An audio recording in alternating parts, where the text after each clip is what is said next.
of heaven is like a treasure in the hidden field. Matthew 13 verse 44. Alright, magandang araw sa inyong lahat mga ka-TH all over the Philippines, Luzon, Visayas at Mindanao, at sa ating mga ka-TH sa abroad. Kumusta kayong lahat dyan guys? Sana ay nasa mabuting pangangatawan, kaisipan at kalagayan kayong lahat. At bago ako magpatuloy, mag-shout out muna tayo. Mag-shout out tayo ngayon guys. Shout out kay Masayon Marlon, Juby Bargayo, Maria Deta, Turio Bulsao. Shout out din kay Joaquin Iroesa, Picio Himintiza, Raul Trangia, Jumari Abelia, Stephen Catilo, at shout out din kina Darwin TV, Adrian Atiliaga, Richard Gomez, Arnold Uwapen, Rebecca Padilla, Francis Balana, Wilron Alejandro. Shout out din kina Emerald Batang, Raul Riquillo, Joselito Estilori, also to Teofilo Estefano, Alex Alipo, Joel Di Gilmo, Joel Jorimotsa, at sa lahat ng mga ka-TH na nanonood ngayon, kumusta kayong lahat?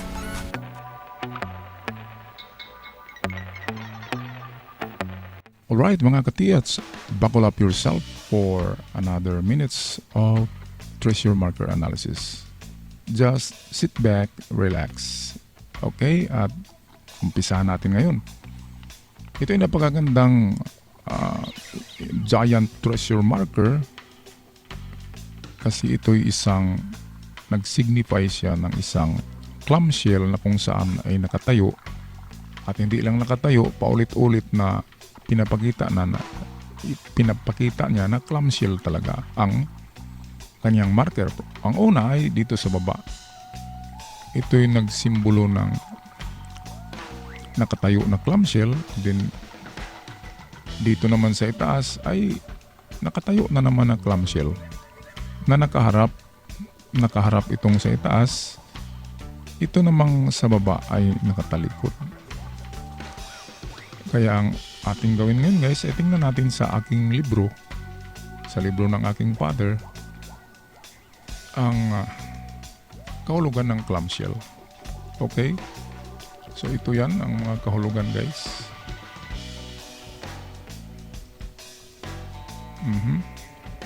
So ang clamshell na naka face upward, yung nakaharap siya guys pa itaas na simbolo na nagaganyan, facing upward. Ang kahulugan niyan ay, lagay natin dito para mas klaro. Ang kahulugan ng facing upward na clamshell ay deposit under mismo sa marker na clamshell. Pero hindi nangahulugan na ang clamshell ay kailangan na ganito talaga na itsura, na talagang giant clamshell. Ang clamshell na ating sinasabi ay clamshell na gawa sa bato, na itsurang clamshell na tulad nito, mga clamshell marker. Kaya take note guys, pag nakakita kayo ng marker na nakatihaya na giant clamshell na gawa sa bato, ang treasure ay nasa kanyang baba mismo. Treasure under dito.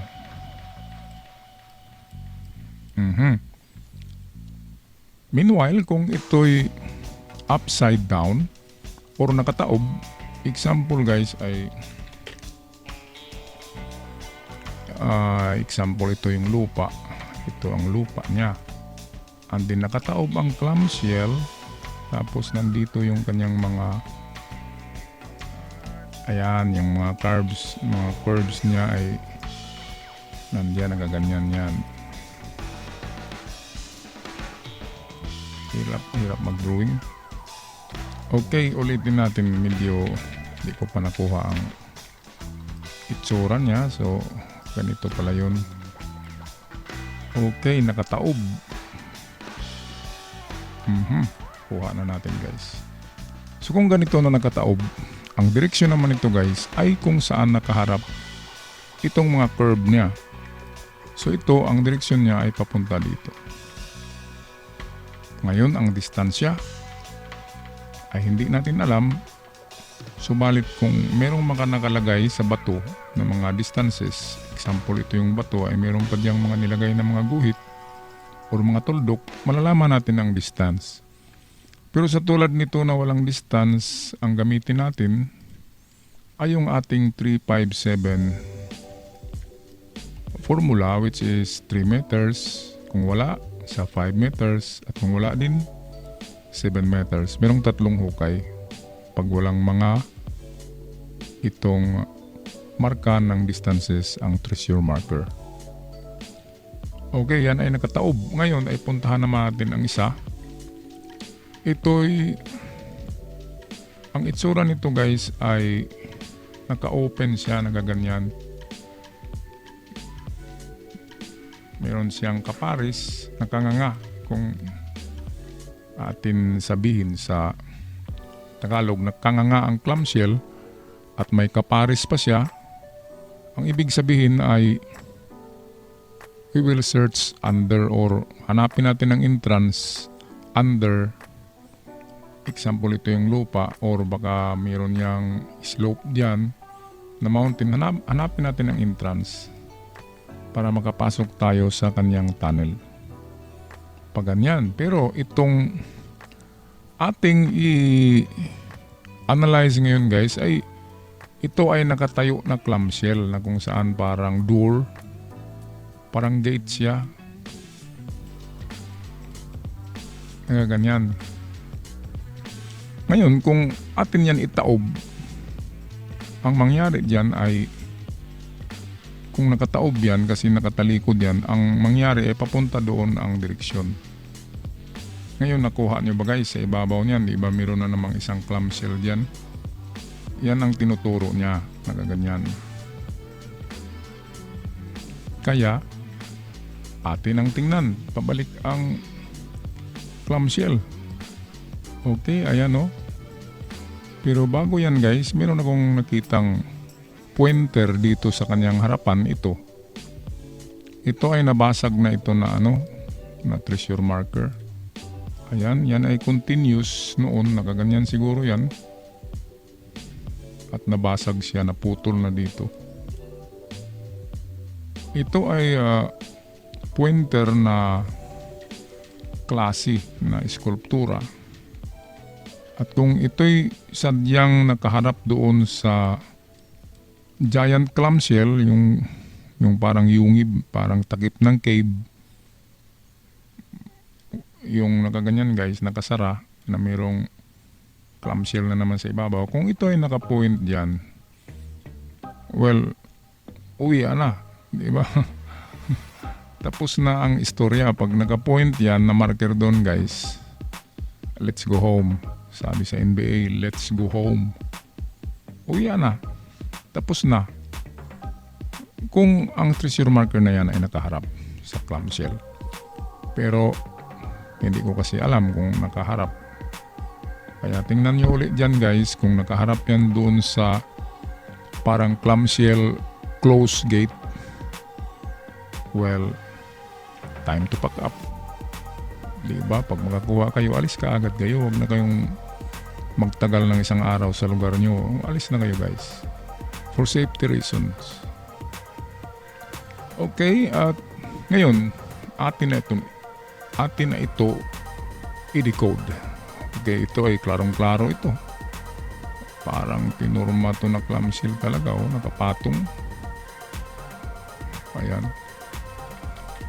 Ngayon, kung ito ay talagang clamshell treasure marker, ang sabi nito kasi kung atin ito itaob, ang direksyon niya ay papunta doon. Kung naalala nyo kanina, ang clamshell na nakataob guys, nagaganyan. Ayan, nakataob siya. Okay, ang direksyon niya ay papunta doon. At di ba sinabi ko na ang ating distansya ay 357 kasi walang mga marka na distance ang clamshell. Ngayon, dahil yan ay paitaas, upright, nakatayo, so nasa itaas ang tinuturo niya papunta doon. Ngayon, tamang-tama, nandyan sa ibabaw ang isang clamshell. So yan ang tinuturo. Ito ang kanyang tinuturo mismo. Kaya dyan guys, sa likod ng clamshell na yan at sa harapan, dyan nyo hukayin kung pwedeng mahukayan. Kasi yan ay igang na bato. Yan ay matutulis na bato. Pero merong portion yan na butas. Kaya tingnan nyo ang likod nito, ang likod mismo diyan sa likod. At itong harapan niya. Okay mga ka-TH, at maganda kung merong metal detector na kahit makadetect lang ng 1 meter, okay na yan. Ang 1 meter metal detector ay makapag-detect na ng treasure enclosed in the rocks. Lalo na pag ganyan na may mga itsura na bato. Treasure enclosed in the rock. Ngayon guys, ito ang option number 1 natin. Hindi ko pa sinabi na uwian na tayo. Halimbawa ay wala dyan sa ibabaw. So kamot ulo tayo, wala. Meron pa bang option? Of course, meron tayong option number 2. Hanggang option number 3 ito guys. Ang option number 2 ay of course sa harapan nito guys. Sa baba, sa lupa na mismo. 357 meters. So sa harapan yan, halimbawa dito yan, 3 testig, 3, 5, and 7. Madali lang naman yung testig. Yung 3 testig na yan, 3 oras din yan. 2 tao ang maghukay. So walang problema. Huwag nyo sabihin na naku ang daming hukay na yan. Ganyan talaga pag maghanap tayo ng treasures. So option number 2 yan. Sabihin natin wala na naman. Ito ang pinakamaganda guys. Sa option number 3, ito ay kung lagyan ko ng porsyento, merong 60% ito. Ang option number 3 guys ay 60% winning. Number 3 pala. Ang option number 3 which is pasukin natin ang loob. Diba may sinabi doon sa isang pahina na search under. Medyo nakabuka kasi ito, diba parang may open siya ng kunti. So yan yung sinabi naman doon sa libro na ang nakanganga na clamshell ay search under or beside, search for the opening. Ngayon sa tingin ko parang open na to naka-open yang kunti. So butasin natin yan guys hanggang makapasok tayo sa loob. Sa palagay ko sa loob niyan ay hollow at yan ay cave, yan ay kuweba na sinara. Kaya kung yan ay kuweba, kung mapasok nyo guys doon sa loob, that is 60% winning. Okay, mahigit na sa kalahati guys, 60%. Dito sa ibabaw, bigyan ko ito ng 30%. At itong sa baba, bigyan ko ito ng 10%. Itong sa harap. Mas malaki kasi ang chance na nandun sa loob pag mayroon itong kuweba. At dito sa ibabaw ay ito rin ay magandang chance kasi tinuturo siya ng clamshell. Yan ay ayon sa mga libro. Sinunod ko lang yan guys sa meaning ng libro ng aking father about the clamshell treasure marker. Okay, at ako'y magpaalam na maraming salamat sa inyong pagtangkilik, pag-subscribe. Ako'y nag-wish na sana ay meron ng mga makakuha na marami ng ganito. Kahit lang yung mga giveaway lang na tinatawag natin. Mga giveaways. Ang mga giveaways ay nasa mababaw lang yan. 2 meters, 3 meters, At wag na tayong maghangad pa ng treasure bunker o yung tinatawag na big deposit. Kasi yun ay nakabaon ng malalim at mayroon pang mga booby trap.